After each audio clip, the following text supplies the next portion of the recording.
ಮಧ್ಯಪ್ರಾಚ್ಯದಲ್ಲಿ ಉದ್ವಿಗ್ನತೆ ಹೆಚ್ಚಾಗ್ತಿದ್ದಂತೆ ಭಟ್ಕಳ ತಾಲೂಕಿನ petrol ಬಂಕ್ಗಳಲ್ಲಿ rush ಮುಂದುವರೆದಿದೆ.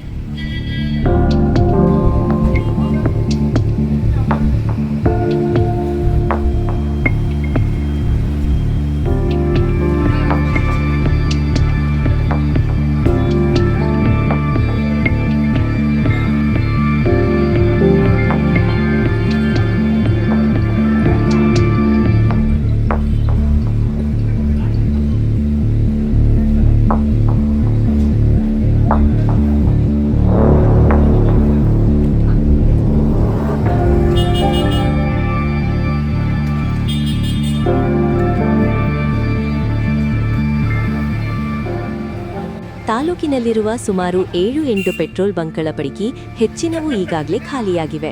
ನಿನ್ನೆ ರಾತ್ರಿತೆಗೆ ಜನರು ಪೆಟ್ರೋಲ್ ಬಂಕ್ಗಳಿಗೆ ತೆರಳಿ ತಮ್ಮ ವಾಹನಗಳ ಜೊತೆಗೆ ಬಾಟಲಿ ಮತ್ತು ಕ್ಯಾನ್ಗಳಲ್ಲಿ ಪೆಟ್ರೋಲ್ ತುಂಬಿಸಿಕೊಂಡು ಹೋಗ್ತಿರುವ ದೃಶ್ಯ ಕಂಡುಬಂದಿದೆ.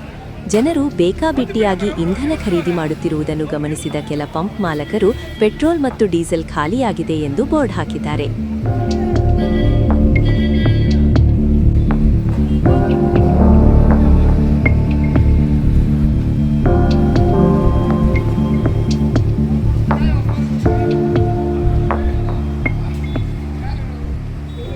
ಭಟ್ಕಳದಲ್ಲಿ ಇಂಧನ ಸಿಗದ ಕಾರಣ ಜನರು ಶಿರೂರು, ಬೈಂದೂರು ಹಾಗೂ ಕುಂದಾಪುರದತ್ತ ತೆರಳಿ ಇಂಧನ ಪಡೆಯಲು ಪ್ರಯತ್ನಿಸುತ್ತಿದ್ದಾರೆ.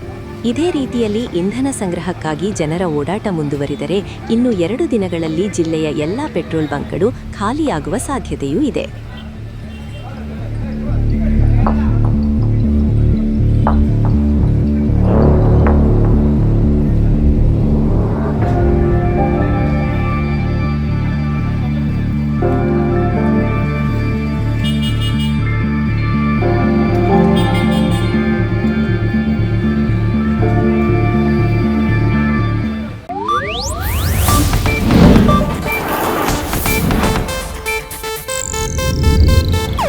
ಇದು ಏಷ್ಯಾನೆಟ್ ನ್ಯೂಸ್ ನೆಟ್ವರ್ಕ್ ಪ್ರಸ್ತುತಿ.